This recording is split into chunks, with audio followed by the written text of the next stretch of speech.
Bienvenidos a este relato de uno de los casos más inquietantes en la historia de Jalisco. Antes de comenzar, les invito a dejar en los comentarios desde dónde nos escuchan y la hora exacta en que están leyendo esta narración. Nos interesa saber hasta qué lugares y en qué momentos del día o de la noche llegan estas crónicas documentadas. En 1933, en las tierras fértiles y templadas del estado de Jalisco, más precisamente en las afueras de Arandas, existía una propiedad que los habitantes de la región mencionaban solo a la luz del día. La hacienda El Refugio de los Ramírez, una majestuosa construcción de cantera gris y tezontle, situada aproximadamente a 15 kilómetros del centro de Arandas, en el camino que conducía hacia Tepatitlán, fue edificada a principios del siglo XIX por el patriarca Francisco Ramírez, un próspero productor de tequila que había amasado fortuna durante la época de Porfirio Díaz, exportando agave y destilados a Europa y Estados Unidos. La propiedad se extendía por más de 1.800 hectáreas de campos de agave azul, maizales y pequeños bosques de robles y pinos. Los relatos que han llegado hasta nosotros provienen de diversas fuentes: registros de la parroquia local, anotaciones del presidente municipal de la época, un conjunto de cartas encontradas en 1967 durante la renovación del Archivo Municipal de Arandas, y principalmente el testimonio del único superviviente directo de los acontecimientos, el mayordomo Joaquín Velázquez, quien en 1973, ya con 91 años, accedió a grabar un testimonio para la profesora Carmela Gutiérrez de la Universidad de Guadalajara, que realizaba una investigación sobre las antiguas haciendas tequileras de la región. La grabación de aquel testimonio permaneció archivada y olvidada hasta 1985, cuando fue parcialmente transcrita y posteriormente volvió a ser archivada. La transcripción incompleta fue descubierta durante una reorganización de los archivos universitarios en 2002, y es una de las pocas fuentes directas que tenemos sobre los acontecimientos. La familia Ramírez estaba compuesta por Francisco, su esposa Dolores, originaria de una antigua familia española de Sevilla, el hijo mayor Gabriel de 33 años, las hijas gemelas María Isabel y María Inés de 28 años, y el menor Javier de 25. Todos vivían en la hacienda junto con aproximadamente 45 trabajadores entre capataces, peones, cocineras y sirvientes domésticos. Según los registros municipales, la hacienda El Refugio era reconocida en toda la región por la calidad excepcional de su tequila, pero también por el hermetismo que la familia mantenía respecto a los demás habitantes de Arandas. Don Francisco no era hombre de fiestas ni reuniones, relató Joaquín en la grabación de 1973. Venía al pueblo cada quincena, como mucho, para atender negocios y comprar provisiones. Doña Dolores, menos aún. En mis 15 años de servicio, la vi bajar al pueblo 3 veces, siempre para visitar la iglesia, y nunca se quedaba más de 1 hora. Los hijos eran diferentes. Don Gabriel supervisaba los negocios, las gemelas a veces venían a misa los domingos, y el joven Javier, bueno, él tenía sus propias costumbres. La vida en la hacienda seguía una rutina casi monástica impuesta por Francisco. Todos despertaban antes del amanecer, trabajaban hasta el crepúsculo, y después de la cena, servida invariablemente a las 7 en punto, la familia se retiraba al ala norte de la casa principal. Los empleados tenían órdenes estrictas de no transitar por la propiedad después del anochecer, excepto los 5 hombres designados para la vigilancia nocturna, que se turnaban en guardias de 3 horas. Nadie cuestionaba las órdenes del patrón, continuó Joaquín. Pero todos comentábamos en voz baja lo extraño de ese toque de queda tan riguroso. En esa época pensé que sería por miedo a los cristeros o a bandidos, cosa común en aquella región después de la Revolución y la Guerra Cristera. Solo después entendí que lo que don Francisco temía no venía de fuera, sino de dentro de su propia sangre. El primer registro de algo inusual en la hacienda El Refugio data de abril de 1933, cuando el médico de Arandas, doctor Emilio Castañeda, fue llamado urgentemente para atender a Dolores, quien, según el relato de la época, sufría de ataques nerviosos y visiones perturbadoras. En su diario personal, recuperado parcialmente en 1970 por su hija, quien lo donó al Archivo Histórico Municipal, el Dr. Castañeda escribió: «La señora presenta un cuadro alarmante, delgadez extrema, mirada perdida, temblores incontrolables en manos y labios. Se queja de insomnio, voces nocturnas que solo ella escucha y, lo más perturbador, afirma que las paredes de su habitación respiran como si estuvieran vivas. Recomendé reposo absoluto y bromuro de potasio». El esposo parece más irritado que preocupado por su condición, como si estuviera más interesado en ocultar su estado que en procurarle alivio. Después de esa visita, Dolores rara vez fue vista fuera de los límites de la hacienda. Según testimonios recogidos por la profesora Gutiérrez en 1973, circulaban rumores en Arandas de que la esposa de Francisco había enloquecido o que sufría de alguna enfermedad misteriosa que la familia prefería mantener en secreto. Algunos especulaban que había fallecido y que la familia ocultaba el hecho para evitar cuestiones relacionadas con la herencia, particularmente valiosa por las tierras de agave y la destilería. Mientras tanto, la vida en la hacienda parecía continuar con una aparente normalidad que solo más tarde se revelaría como el preludio de una catástrofe. Los negocios prosperaban, la destilería producía el mejor tequila de la región y las exportaciones a Estados Unidos y Europa aumentaban año tras año. Francisco Ramírez llegó a ser mencionado en El Informador de Guadalajara en mayo de 1933 como ejemplo de empresario visionario y guardián de las tradiciones mexicanas. El hijo mayor, Gabriel, seguía los pasos del padre en los negocios, pero según relatos de frecuentadores de las cantinas de Arandas y Tepatitlán, era un hombre de comportamiento errático, alternando periodos de extrema cordialidad con explosiones de furia aparentemente sin motivo. Un antiguo empleado del Banco Agrícola de Jalisco, en testimonio anónimo registrado en 1974, relató: «El joven Gabriel venía a realizar los depósitos de la hacienda cada mes. A veces, en medio de una conversación normal, se quedaba inmóvil, como escuchando algo que nadie más podía oír. Una tarde de abril, mientras contábamos el dinero, comenzó a murmurar palabras ininteligibles mirando fijamente la pared detrás de mí. Cuando le pregunté si todo estaba bien, me miró con unos ojos que... no sé cómo describirlo. No parecían suyos, como si alguien más estuviera mirando a través de ellos. Las gemelas María Isabel y María Inés eran descritas como jóvenes de belleza inusual pero inquietante. Habían estudiado en un convento en Ciudad de México y al regresar a la hacienda después de completar sus estudios, rara vez participaban en los eventos sociales de Arandas.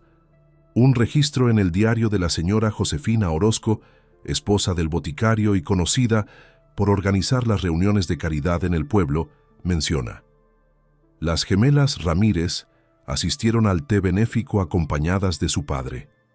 Permanecieron sentadas una junto a la otra durante todo el evento, sin hablar con nadie más que entre ellas mismas, en susurros que parecían un idioma extraño. Cuando intenté conversar con ellas sobre música o literatura, me miraron con idénticas expresiones vacías, como si yo no estuviera allí. Sus vestidos eran idénticos, de un negro riguroso a pesar del calor. Hay algo profundamente perturbador en su sincronía, en cómo parecen compartir un solo pensamiento, una sola alma. En cuanto a Javier, el menor, las informaciones son más contradictorias y alarmantes. Se sabe que no siguió estudios formales como sus hermanos, permaneciendo siempre en la hacienda, bajo la tutela directa del padre. Algunos peones que trabajaron en la propiedad mencionaron años después que el joven tenía un interés casi obsesivo por la destilería, pasando días enteros encerrado en una pequeña edificación anexa, experimentando con nuevos métodos de fermentación. Un antiguo trabajador de la destilería, en conversación informal registrada por la profesora Gutiérrez, llegó a decir: «El joven Javier no destilaba tequila como los demás. Había algo antinatural en sus métodos. A veces mezclaba el agave con sustancias que guardaba en frascos sin etiqueta. Una vez lo vi agregar algo que parecía sangre a una barrica. Cuando le pregunté qué hacía, me respondió con una sonrisa extraña, mejorando la receta familiar, dándole vida propia. Al día siguiente, la barrica parecía vibrar desde dentro, como si algo palpitara en su interior. Pedí mi liquidación esa misma tarde. El detonante de los eventos que transformarían la hacienda El Refugio en sinónimo de misterio y horror fue la llegada, en julio de 1933, de un forastero que se presentó como Andrés Morales, abogado proveniente de la Ciudad de México. Según registros de la Fonda Principal de Arandas, donde se alojó inicialmente, Morales afirmaba haber sido contratado por un cliente anónimo para investigar asuntos relacionados con la familia Ramírez y su propiedad. La presencia del abogado en el pueblo no pasó desapercibida. De estatura media, tez clara, barba bien recortada y acento inequívocamente capitalino, Morales contrastaba con los habitantes locales. Durante los primeros días, recorrió el pueblo visitando comercios y conversando con los habitantes, siempre haciendo preguntas sobre la familia Ramírez, su propiedad y, particularmente, sobre cualquier leyenda o historia extraña relacionada con ellos. Recuerdo cuando llegó al pueblo, relató doña Guadalupe Fonseca en 1973, entonces con 88 años, quien en la época de los acontecimientos trabajaba en la fonda. Un hombre educado, de hablar pausado y buenos modales, pero había algo en su mirada, una intensidad que incomodaba. No hacía preguntas normales sobre los Ramírez. Quería saber si alguien había muerto de forma misteriosa en la hacienda, si los Ramírez tenían enemigos, si la gente evitaba la propiedad por alguna razón específica.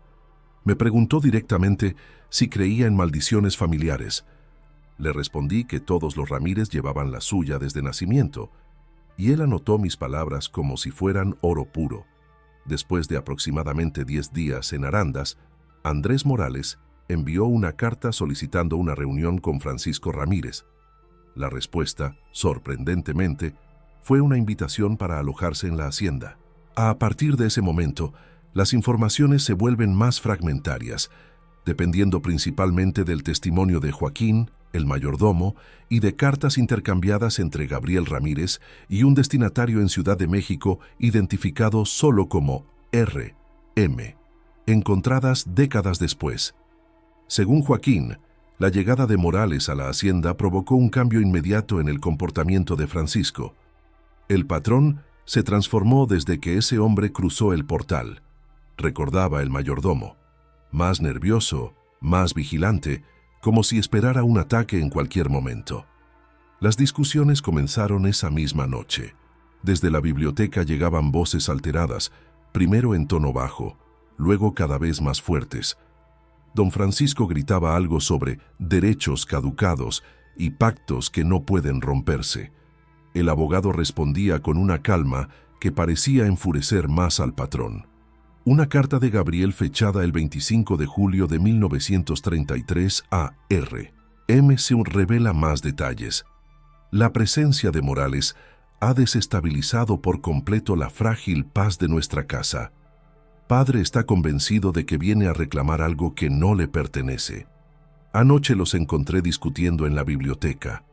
Morales mencionaba un documento firmado por nuestro abuelo en 1867, algo relacionado con una compensación perpetua y un acuerdo de sangre. Cuando me vieron, callaron de inmediato. Lo más perturbador, Madre pareció reconocer al abogado, aunque jura nunca haberlo visto antes. Esta mañana la encontré llorando frente al retrato del abuelo, murmurando, «Han venido a cobrarse lo prometido. Temo que el plazo de la deuda familiar esté llegando a su fin». En otra carta fechada, el 2 de agosto, Gabriel escribió, «La situación empeora día a día. Morales ha conseguido ganarse la confianza de Javier y pasan horas encerrados en el laboratorio de destilación. Las gemelas lo observan desde las ventanas, siguiendo cada uno de sus movimientos como pájaros de presa. Padre ha ordenado reforzar la vigilancia nocturna y ha sellado la entrada al sótano norte, donde guarda los documentos más antiguos de la familia. Esta madrugada desperté con los gritos de Madre. Cuando llegué a su habitación, La encontré arañando las paredes hasta sangrar. Entre sollozos repetía: «Está en las paredes, lo han traído con ellos, está despierto otra vez». Padre culpa a Morales por su empeoramiento y ha amenazado con expulsarlo, pero el abogado respondió con una sonrisa: «Usted sabe que es demasiado tarde para eso. La deuda debe pagarse, tal como se acordó hace 3 generaciones». El enfrentamiento anunciado por Gabriel no tardó en producirse. El 15 de agosto de 1933, según el relato de Joaquín, hubo una violenta discusión en el despacho de Francisco. Estaba supervisando la cosecha de agave cuando escuchamos los gritos, recordó el mayordomo. Y don Francisco vociferaba como nunca antes, algo sobre un documento falso y una estafa. El abogado respondía con una voz que, aunque tranquila, se oía claramente desde el campo. Decía que el trato fue justo y que la sangre ofrecida voluntariamente no puede reclamarse. Después escuchamos un disparo y luego un silencio más aterrador que cualquier grito. En la mañana siguiente, Andrés Morales no fue visto en la hacienda. Francisco informó a los empleados que el abogado había partido durante la noche después de un desacuerdo profesional. La explicación pareció convencer a la mayoría, pero Joaquín notó detalles perturbadores. Su caballo seguía en el establo, su maleta en la habitación, y lo más extraño, durante la noche, la familia entera había trabajado en algo en el sótano norte. Escuchamos arrastrar objetos pesados, golpes en las paredes. Al amanecer, don Francisco ordenó que tapiaran la entrada al sótano con piedra y mortero. Dijo que había filtraciones de agua y que era peligroso, pero vi las manchas en sus manos. No eran de agua ni de barro. 2 días después de la desaparición de Morales, Francisco ordenó que una parte de la propiedad, cercana a la destilería, fuera cercada con alambre de púas y que se prohibiera a todos los empleados acercarse a esa zona. Justificó la medida como una precaución por vapores tóxicos provenientes de un nuevo proceso de fermentación. Varios peones fueron designados para el trabajo, que se completó en un día. Joaquín, sin embargo, observó algo que lo intrigó. Vi a don Javier supervisando el trabajo, cosa que nunca hacía. Parecía especialmente interesado en un área donde la tierra había sido removida recientemente. Cuando notó que yo observaba, me ordenó secamente que regresara a la casa principal. Pero antes de irme, alcancé a ver algo en el suelo. Un gemelo de oro para puños de camisa, con las iniciales A.M. grabadas. En el pueblo, la ausencia repentina del abogado no pasó desapercibida. El propietario de la fonda donde Morales se había hospedado inicialmente notó que sus pertenencias nunca fueron recogidas y que había dejado pagada su cuenta por adelantado, como si planeara regresar. Después de 2 semanas decidió informar al presidente municipal, don Heriberto Jiménez. Una breve investigación fue iniciada y el presidente municipal llegó a visitar la hacienda El Refugio para interrogar a Francisco. Según el informe oficial preservado en los archivos municipales de Arandas, Francisco afirmó que Morales había comunicado su intención de regresar a Ciudad de México después de descubrir que su cliente le había proporcionado información errónea sobre ciertos documentos legales. Habría mencionado que tomaría el tren en Guadalajara para evitar posibles encuentros con dicho cliente, quien aparentemente también se encontraba en la región. El presidente municipal, visiblemente impresionado por el estatus social y económico de los Ramírez y posiblemente influenciado por una generosa donación para las fiestas patronales del pueblo, cerró el caso sin mayores investigaciones. Una nota marginal en el informe, aparentemente añadida semanas después, menciona: asunto resuelto satisfactoriamente. El abogado Morales envió una carta desde Ciudad de México confirmando su regreso y disculpándose por la confusión. Las semanas siguientes trajeron una aparente normalidad a la hacienda El Refugio. Los trabajos continuaban. El agave era cosechado, el tequila destilado y embotellado. Pero aquellos más cercanos a la familia notaban cambios sutiles en el comportamiento de sus miembros. Dolores ya no era vista ni siquiera por los empleados domésticos. Francisco se volvió aún más retraído e irascible. Gabriel asumió el control de la mayor parte de los negocios, viajando frecuentemente a Guadalajara. Las gemelas ahora rara vez se separaban, moviéndose por la propiedad como sombras gemelas, y Javier pasaba prácticamente todo su tiempo en el laboratorio de destilación. Fue a mediados de septiembre de 1933 cuando comenzaron a surgir entre los trabajadores de la hacienda los primeros relatos de ocurrencias inexplicables. Concepción, una de las cocineras, confió a Joaquín que oía voces provenientes de las paredes de la cocina durante la noche. «No son gritos ni lamentos», habría dicho. «Es como si las paredes mismas estuvieran susurrando, contando secretos que no deberíamos escuchar. Y cuando amanece, el silencio vuelve». Otros empleados relataron sentir olores extraños en determinados puntos de la propiedad, principalmente cerca del área cercada. Un olor dulce y a la vez pútrido, que algunos comparaban con fruta fermentada y otros con carne en descomposición. El capataz prohibió terminantemente que los peones comentaran sobre esos olores, especialmente en presencia de la familia. Un incidente particularmente perturbador ocurrió en la primera semana de octubre. Según Joaquín, era casi medianoche cuando todos fueron despertados por gritos provenientes de la casa principal. No eran gritos de discusión, sino de puro terror. La voz era de doña Dolores. «Estoy seguro», gritaba sin parar, como si estuviera viendo algo indescriptible. Algunos empleados nos levantamos, pero el capataz apareció de inmediato, ordenándonos que nadie se acercara a la casa. Nos quedamos todos despiertos, escuchando. Los gritos continuaron por casi 2 horas, entremezclados con otros sonidos, como de líquido goteando o, no sé cómo describirlo, como carne húmeda moviéndose. Después, silencio absoluto. Al día siguiente, don Francisco dijo simplemente que su esposa había tenido una pesadilla y que todo estaba bien. Pero ese mismo día, 3 sirvientas pidieron su liquidación y se marcharon sin siquiera recoger todas sus pertenencias. En los días siguientes a ese episodio, una atmósfera aún más opresiva se cernió sobre la hacienda. Los empleados hablaban lo mínimo indispensable entre sí y siempre en voz baja. Francisco decretó que nadie, absolutamente nadie, debería circular por la propiedad después de la puesta del sol sin su autorización expresa. El número de hombres designados para la vigilancia nocturna se incrementó de 5 a 12. A finales de octubre, un nuevo personaje entró en escena: el padre Antonio Mondragón, recién llegado a Arandas para ocupar el puesto de párroco auxiliar.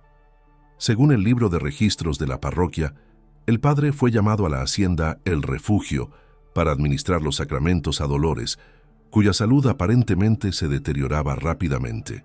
Lo que ocurrió durante esa visita solo fue revelado décadas después, cuando las notas personales del padre, escritas poco antes de su muerte en 1960, fueron encontradas en un seminario en León. «Jamás olvidaré aquella tarde en la hacienda El Refugio», escribió el padre. «Fui recibido por Francisco con una formalidad glacial. Me condujo personalmente a la habitación de su esposa en el segundo piso, pero antes de entrar, me detuvo sujetándome del brazo con fuerza y dijo: «Lo que sea que ella le cuente, padre, recuerde que es producto de una mente enferma. No hay nada sobrenatural en esta casa, solo una mujer consumida por la culpa». Al entrar en la habitación, me encontré con una imagen que me persigue hasta hoy. Dolores Ramírez, que según me habían dicho no tenía más de 50 años, parecía una anciana centenaria. Extremadamente delgada, con el cabello completamente blanco y quebradizo, la piel amarillenta y tirante sobre los huesos. Pero lo más perturbador eran sus ojos, totalmente lúcidos, brillantes, como si ardieran con un fuego interior. Cuando nos quedamos a solas para la confesión, agarró mis manos con una fuerza sorprendente y dijo: «No es una confesión lo que necesito, padre, sino un exorcismo. No para mí, sino para toda la casa. Las paredes están vivas, ¿sabe? Respiran, se mueven cuando nadie las mira. Hay algo dentro de ellas, algo que mi suegro trajo hace muchos años. Está en las paredes, en el tequila, en nuestra sangre. Lo alimentamos durante generaciones, tal como se acordó. Pero ya no quiere solo lo que le ofrecemos, ahora quiere todo. Traté de calmarla, ofreciéndole palabras de consuelo, pero ella continuó cada vez más agitada. El abogado lo sabía. Vino a reclamar la deuda original, la que se firmó con sangre en 1867. Francisco cree que lo silenció, pero nadie puede silenciar a los que ya sirven al que habita en las paredes. Lo oigo todas las noches, arañando desde dentro del sótano, susurrando promesas y amenazas. Y mis hijos, mis pobres hijos, los gemelos ya no son míos, padre. Cuando me miran, veo a otro mirando a través de sus ojos. Solo Javier podría salvarnos, pero ha hecho su propio pacto. Lo que destila no es tequila, padre. Es algo mucho más antiguo. En ese momento, Francisco entró abruptamente en la habitación, alegando que su esposa necesitaba descansar. Al salir me ofreció una generosa donación para la iglesia, que acepté con la condición de poder regresar a visitar a doña Dolores. Me aseguró que sería bienvenido en cualquier momento, pero cuando intenté regresar 3 días después, fui informado que la familia había partido de viaje y la casa estaba cerrada. Nunca más se me permitió entrar en la hacienda. La visita del padre parece haber sido el catalizador para los eventos que se desencadenaron. En la semana siguiente, según el testimonio de Joaquín, la tensión en la hacienda alcanzó niveles insoportables. Los empleados comenzaron a renunciar en masa, prefiriendo perder el empleo a permanecer en aquel ambiente. El propio Joaquín consideró marcharse, pero su lealtad a la familia, para quien trabajaba desde joven, lo hizo quedarse. Fue en la noche del 18 de noviembre de 1933 que el horror contenido durante tanto tiempo finalmente se desbordó. Joaquín relató: «Estaba en las caballerizas cuando escuché el primer grito. No venía de la casa principal, sino del laboratorio de destilación. Era la voz de don Javier, pero sonaba diferente, como si gritara a través del líquido. Corrí hacia allá junto con otros 2 peones. Al llegar, vimos que las ventanas del laboratorio brillaban con una luz verdosa, pulsante, que no se parecía a nada que hubiera visto antes. Mientras decidíamos qué hacer, las puertas del laboratorio se abrieron de golpe y don Javier salió tambaleándose. Estaba transformado. Su piel brillaba con la misma luz verdosa, como si la tuviera por dentro. Su boca y ojos manaban un líquido espeso que no era sangre. Nos miró y sonrió, pero no era su sonrisa. Dijo con una voz que parecía múltiples voces superpuestas: «Lo he mejorado. La receta familiar ahora es perfecta. Todos beberán y todos serán parte». Entonces vimos lo que traía en la mano: una botella del tequila de la hacienda, pero el líquido dentro no era ámbar sino verde fosforescente, y parecía moverse por sí solo, como si estuviera vivo. Antes de que pudiéramos reaccionar, don Francisco apareció con una escopeta. Le gritó a su hijo algo en un idioma que no reconocí. Don Javier se volvió hacia él y respondió en la misma lengua extraña. El patrón disparó sin dudar, y el impacto lanzó a don Javier contra la pared del laboratorio. Lo que ocurrió después, no sé si podré describirlo adecuadamente. El cuerpo de don Javier comenzó a deformarse, a expandirse. La piel se estiraba y rasgaba, y de las heridas manaba más de ese líquido verde luminoso. Don Francisco seguía disparando, pero cada disparo parecía solo acelerar la transformación. En cuestión de segundos, lo que había sido don Javier era ahora una masa amorfa que crecía y se extendía por el suelo, avanzando hacia nosotros. Don Francisco nos gritó que corriéramos a la casa principal y advirtiéramos a todos. Mientras corríamos, escuchamos más disparos, y luego un grito que no parecía humano. Al llegar a la casa, encontramos a don Gabriel y a las gemelas en el vestíbulo. Les contamos lo ocurrido, pero, para nuestro horror, no parecían sorprendidos ni asustados. Las gemelas sonrieron con idénticas sonrisas vacías, y don Gabriel dijo simplemente: «Ha comenzado antes de lo previsto. Padre debería haber esperado el solsticio como estaba acordado». En ese momento, sentimos que toda la casa comenzaba a vibrar. Las paredes pulsaban como si respiraran. Del sótano tapiado comenzaron a escucharse golpes y arañazos. Las gemelas se tomaron de las manos y comenzaron a cantar algo en esa misma lengua extraña que había escuchado antes. Don Gabriel se dirigió a las escaleras que llevaban a la habitación de su madre. Nos ordenó a los pocos empleados que quedábamos que saliéramos de la propiedad inmediatamente y que no miráramos atrás bajo ninguna circunstancia. Pero antes de que pudiéramos salir, las puertas principales se abrieron violentamente. Allí, en el umbral, estaba don Francisco, o lo que quedaba de él. Su cuerpo parecía haberse fusionado con esa sustancia verdosa que emanaba del cuerpo de don Javier. Caminaba arrastrado, dejando un rastro brillante, y su rostro se derretía y reformaba constantemente, como si algo dentro de él luchara por tomar forma. Detrás de él vimos lo que había sido el laboratorio de destilación, una estructura que ahora pulsaba y se expandía, con ventanas que parecían ojos y puertas que se abrían y cerraban como bocas. De su interior emanaba esa luz verde, cada vez más intensa. Las paredes de la casa principal comenzaron a agrietarse y de las grietas manaba el mismo líquido luminoso. Don Gabriel bajó las escaleras con doña Dolores en brazos. Estaba inconsciente, o quizás ya muerta. Las gemelas seguían cantando, cada vez más alto. Don Gabriel nos miró a los empleados que permanecíamos paralizados por el terror y gritó: «¡Fuego! ¡Prendan fuego a todo! Es la única manera». Uno de los capataces reaccionó primero, tomó una lámpara de aceite y la arrojó contra las cortinas. El fuego se extendió con una rapidez sobrenatural, como si la casa misma quisiera arder. Las gemelas no dejaron de cantar ni intentaron escapar. Don Gabriel depositó el cuerpo de su madre en un sofá y luego se dirigió hacia lo que había sido su padre. Llevaba algo en la mano, parecía un antiguo documento. Lo último que vi antes de huir fue a don Gabriel arrojando el documento al fuego mientras enfrentaba a la criatura que había sido don Francisco. El incendio consumió por completo la casa principal y todas las estructuras anexas de la hacienda El Refugio. Cuando las autoridades de Arandas llegaron a la mañana siguiente, encontraron solo escombros humeantes y un extraño líquido verdoso que se evaporaba rápidamente al contacto con la luz del sol. Entre los restos fueron encontrados varios cuerpos calcinados, presumiblemente pertenecientes a la familia Ramírez, aunque el estado de los restos dificultaba la identificación precisa. Lo más perturbador fueron los extraños objetos encontrados en lo que había sido el sótano norte.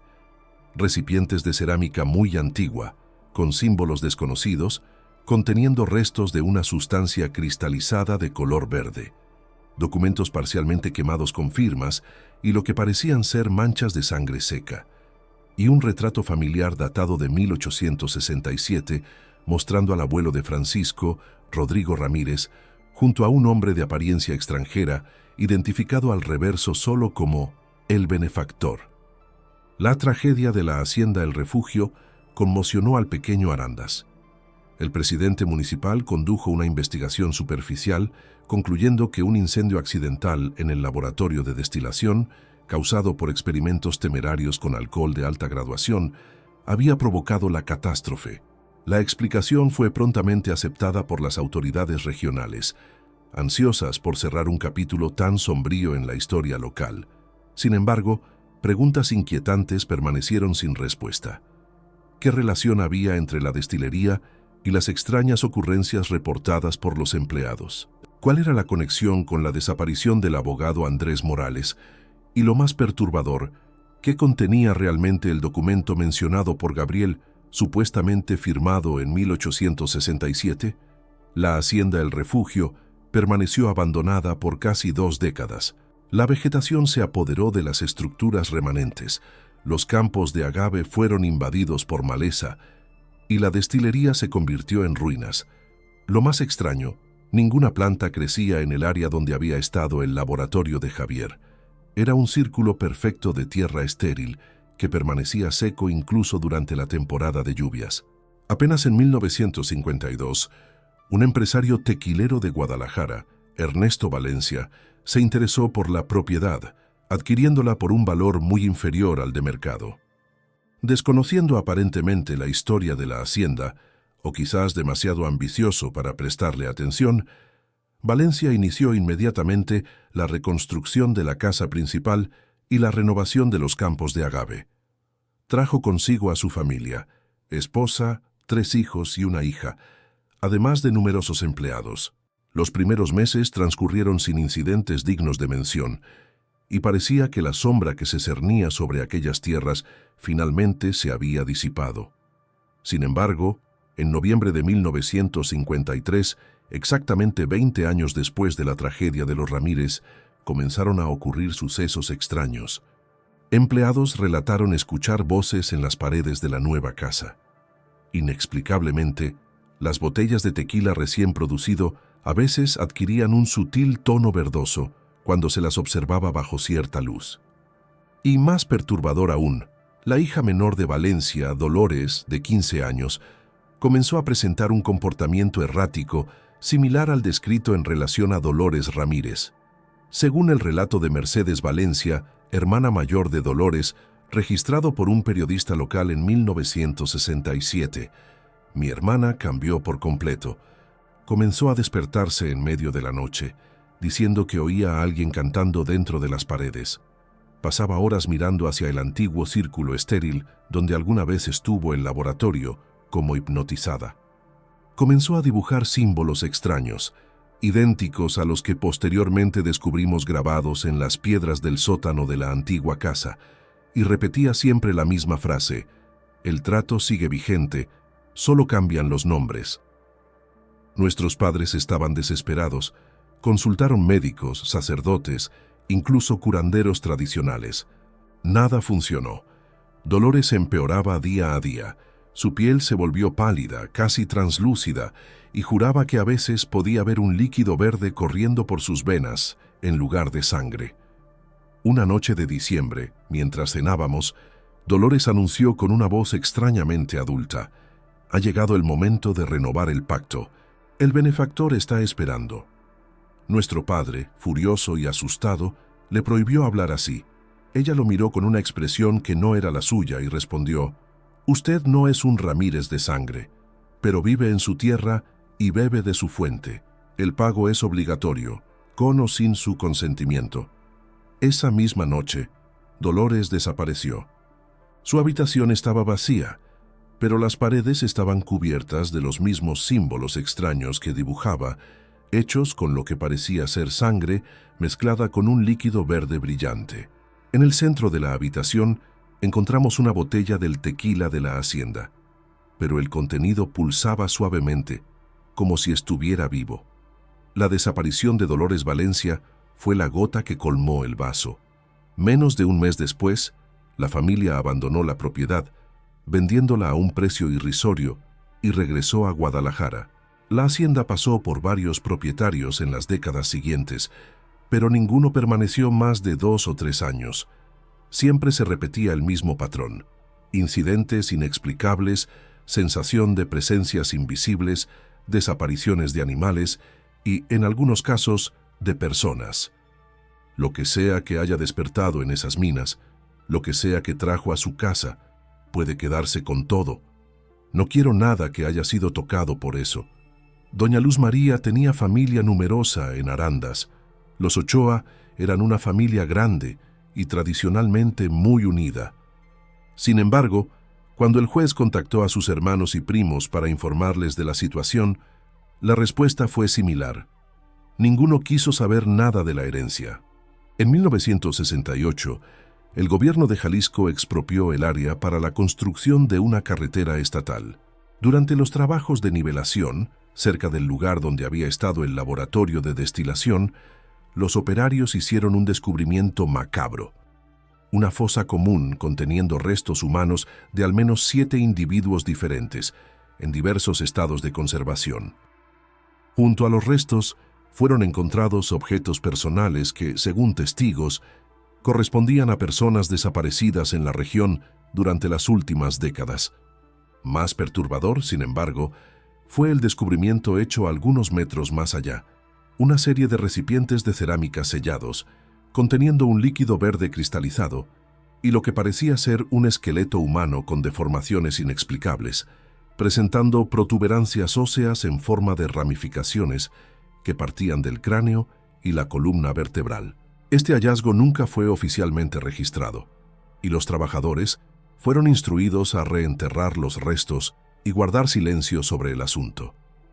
La información solo salió a la luz pública décadas después, a través del testimonio de uno de los operarios a un investigador independiente. La carretera fue construida pasando exactamente sobre el lugar donde había estado la destilería. Durante años, conductores y viajeros relataron experiencias inquietantes en ese tramo.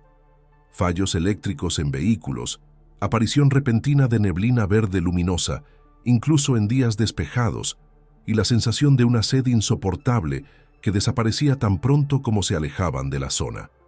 En 1975, tras una serie de accidentes inexplicables, la ruta fue modificada y el tramo original quedó abandonado.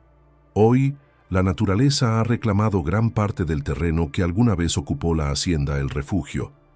Los locales evitan el área, especialmente al atardecer, y transmiten de generación en generación la advertencia de nunca beber tequila de una botella encontrada en esas tierras, sin importar cuán tentador pueda parecer. El aspecto más intrigante del caso es el documento mencionado en varias fuentes, supuestamente firmado en 1867 entre Rodrigo Ramírez y el misterioso benefactor. Según registros parciales encontrados en el Archivo Histórico de Guadalajara en 1998, Rodrigo Ramírez era un productor de tequila al borde de la ruina debido a una plaga que había devastado sus cultivos de agave. En su desesperación, habría buscado ayuda de fuentes poco convencionales. Un fragmento de diario atribuido a un socio comercial de Rodrigo, encontrado en una colección privada, menciona: R. ha regresado transformado de su viaje al sur. Trae consigo a un extranjero de aspecto inquietante que dice poseer el secreto para hacer que el agave sea inmune a cualquier enfermedad y produzca un tequila de cualidades trascendentes. He visto el documento que R. ha firmado. Las condiciones son perturbadoras. Habla de alimentar la semilla, de ofrecimientos periódicos y de un despertar final. Cuando pregunté a R. si había considerado las implicaciones, me respondió con una serenidad que no le conocía: el precio es alto, pero no seré yo quien lo pague completo. Cada generación contribuirá con su parte, y para cuando llegue el momento del pago final, los beneficios habrán superado con creces el costo. En 1983, la profesora Carmela Gutiérrez, quien había iniciado la investigación sobre la hacienda El Refugio, fue encontrada muerta en su oficina en la Universidad de Guadalajara.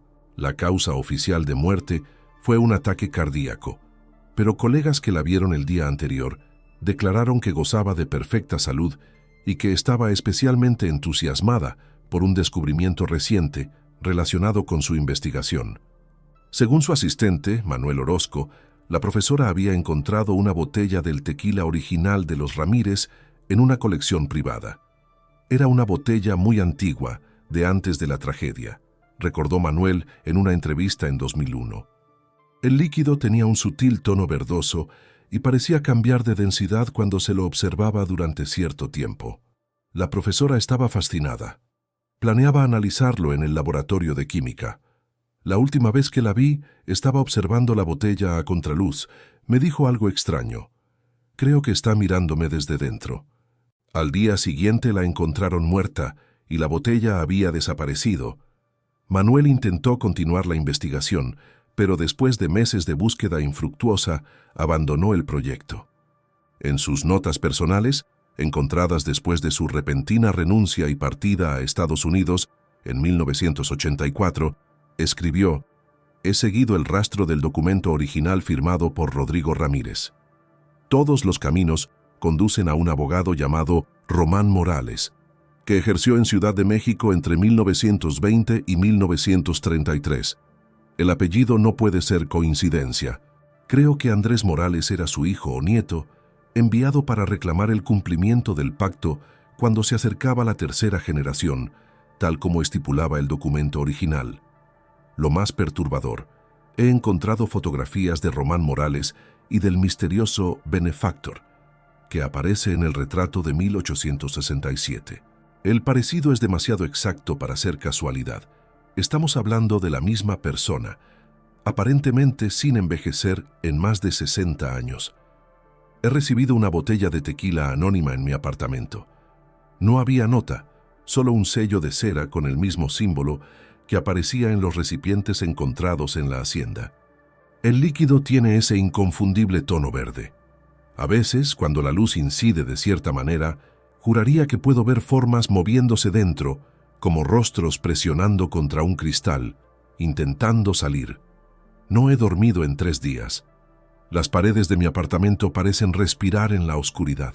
Mañana entregaré mi renuncia. Algunos misterios deben permanecer enterrados.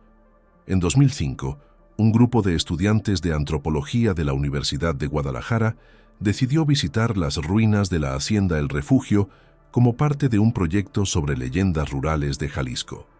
El grupo estaba liderado por la decrucrera Elena Sandoval, especialista en antropología cultural.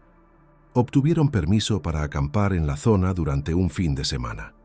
La segunda noche, 2 estudiantes, Carlos Jiménez y Alicia Soto, se separaron del grupo para explorar los cimientos de lo que había sido la destilería. No regresaron al campamento esa noche. Las búsquedas se extendieron durante 4 días, involucrando policía, bomberos y voluntarios locales, sin éxito. 3 semanas después, Carlos fue encontrado caminando por una carretera secundaria cerca de Tepatitlán, desorientado y deshidratado. No recordaba nada después de haber entrado en los restos de la destilería. Alicia nunca apareció. La policía consideró múltiples hipótesis, desde un crimen pasional hasta un secuestro, pero el caso quedó sin resolver. 5 años después, Carlos concedió una entrevista a un blog especializado en fenómenos paranormales. Su testimonio, aunque desestimado por la comunidad científica, contiene detalles perturbadores. Lo que encontramos bajo los cimientos de la destilería no fue algo sobrenatural, como muchos podrían pensar. Fue algo mucho peor, la evidencia de una experimentación sistemática que combina lo arcaico con lo moderno, lo químico con lo biológico, lo humano con algo más. Descubrimos una especie de cámara subterránea que no aparecía en ningún plano de la hacienda. Las paredes estaban cubiertas con los mismos símbolos que hemos encontrado asociados a la familia Ramírez, pero también con ecuaciones químicas modernas. En el centro había una especie de pozo sellado con una tapa de piedra grabada con el año 1867. Alicia insistió en abrir el pozo. Yo me opuse, pero ella era obstinada. Cuando finalmente logramos mover la tapa, no encontramos agua, sino ese líquido verde que mencionan todos los relatos. Pero no estaba estático, pulsaba y se movía como si estuviera vivo, formando patrones que parecían casi inteligentes. Alicia estaba fascinada. Se inclinó demasiado para observarlo mejor y entonces el líquido pareció saltar hacia ella, como si tuviera voluntad propia. Lo que siguió es difícil de describir y más difícil aún de creer. El líquido comenzó a cubrir a Alicia, no como si la mojara, sino como si se fusionara con ella. Ella no gritaba, no parecía asustada, sonreía. Sus ojos comenzaron a brillar con esa misma luz verde. Me miró y dijo con una voz que no era la suya: por fin, un Ramírez de sangre ha regresado. Resulta que Alicia nunca nos había revelado su segundo apellido, Ramírez Valencia. Era descendiente directa de una rama secundaria de la familia que había escapado de la maldición simplemente por no estar presente durante la tragedia de 1933. El benefactor la había estado esperando. Lo último que recuerdo es a Alicia acercándose a mí, ofreciéndome una botella que parecía haberse materializado en su mano, diciéndome: bebe y forma parte de la familia. Después, oscuridad. No sé cómo escapé o por qué me dejaron ir. Quizás porque no era útil o quizás para que contara esta historia y atrajera a más personas a ese lugar. Carlos Jiménez falleció en 2012 por insuficiencia hepática. Los médicos quedaron desconcertados por el rápido deterioro de su hígado, que presentaba características nunca antes observadas en la literatura médica, como si las células hubieran sido reestructuradas a nivel molecular para producir una sustancia desconocida. En 2015, durante la construcción de un nuevo desarrollo turístico cerca de Arandas, los trabajos fueron abruptamente suspendidos cuando las excavaciones revelaron lo que parecía ser una red de túneles que se extendía bajo gran parte de la región. Según el informe oficial de la Secretaría de Infraestructura, se trataba de antiguas minas de la época colonial. Sin embargo, el ingeniero responsable, en una entrevista anónima a un periódico local, ofreció una descripción muy diferente. No eran minas. Las paredes estaban recubiertas con un material que parecía orgánico, como si los túneles fueran venas gigantes, y todos convergían hacia un punto central, las ruinas de lo que los locales llamaban la Hacienda El Refugio. Lo más extraño eran las botellas. Encontramos cientos, tal vez miles, colocadas en nichos a intervalos regulares. Todas contenían ese líquido verde del que tanto se habla en la región. Y cada botella tenía un nombre grabado en la base. Algunos nombres se repetían a lo largo de generaciones: Ramírez, Valencia y otros apellidos de familias locales, como si fueran registros o quizás reservas. El proyecto turístico fue cancelado y el área fue declarada reserva ecológica por el gobierno estatal, prohibiendo el acceso público. Un cerco de alta seguridad fue instalado alrededor del perímetro, oficialmente para proteger especies en peligro de extinción. En 2020, un documental independiente titulado El Tequila de los Muertos, la verdadera historia de los Ramírez, fue producido por un grupo de cineastas de Ciudad de México. La producción reunía los diversos fragmentos de la historia, entrevistas con descendientes de testigos y exploraba la relación entre la leyenda de la hacienda y las prácticas prehispánicas de fermentación ritual. Aunque bien recibido en festivales internacionales, el documental enfrentó problemas legales en México y nunca fue exhibido comercialmente. La directora, Lucía Herrera, desapareció misteriosamente durante un viaje de investigación a Jalisco, pocos días después del estreno del documental en el Festival de Cine de Guadalajara. Hoy, los vestigios de la Hacienda El Refugio permanecen ocultos tras cercas gubernamentales y advertencias de peligro biológico. Los habitantes de Arandas evitan mencionar el nombre de los Ramírez, y la producción de tequila en la región sigue prosperando, aunque ninguna destilería se ha atrevido a establecerse en los terrenos de la antigua hacienda. Periodistas e investigadores que han intentado profundizar en el caso reportan obstáculos inexplicables, archivos que desaparecen, testigos que se retractan abruptamente y, en algunos casos, amenazas veladas de funcionarios públicos. Es como si una fuerza invisible pero poderosa quisiera mantener el misterio enterrado. La pregunta fundamental permanece sin respuesta. ¿Qué contenía realmente el pacto firmado en 1867 entre Rodrigo Ramírez y el enigmático benefactor Dux? ¿Qué precio estaba dispuesto a pagar por la prosperidad de su negocio y por qué estaba tan seguro de que no sería él quien pagaría el precio completo? Y algunos historiadores sugieren una explicación racional. Rodrigo Ramírez, desesperado por salvar su negocio, podría haber accedido a experimentar con métodos no convencionales de fermentación, posiblemente involucrando sustancias psicoactivas o incluso tóxicas. El benefactor sería simplemente un científico o alquimista extranjero aprovechándose de la situación. Las generaciones posteriores de Ramírez habrían continuado estos experimentos, posiblemente desarrollando un compuesto químico inestable que eventualmente causó el incendio de 1933. Otros proponen una versión más siniestra. El pacto habría involucrado algún tipo de sacrificio ritual periódico, práctica que las generaciones posteriores de la familia habrían continuado en secreto. El benefactor sería el líder de una secta o culto antiguo, utilizando a los Ramírez para perpetuar sus prácticas. Hay incluso quienes, a pesar de la falta de evidencia científica, insisten en una dimensión sobrenatural. Según estas interpretaciones, El benefactor habría sido una entidad no humana, que prometió prosperidad a cambio de escalimento periódico, culminando en un despertar que coincidiría con la tercera generación, exactamente en 1933. Independientemente de la explicación, una verdad permanece. Casi un siglo después, la mera mención de la hacienda El Refugio y del Tequila Ramírez provoca incomodidad entre los habitantes más antiguos de Arandas y alrededores. Las madres advierten a sus hijos que nunca acepten una bebida de color verdoso, sin importar cuán sedientos estén. Las destilerías locales tienen una superstición no escrita: nunca mezclar agave cultivado en tierras que pertenecieron a los Ramírez.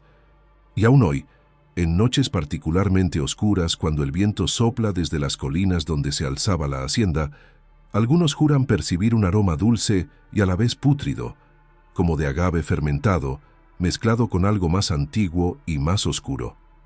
Los más sensibles afirman sentir una sed inexplicable que ninguna agua puede saciar, acompañada por el impulso de buscar una botella específica, una que contiene un líquido que pulsa con vida propia bajo la luz de la luna.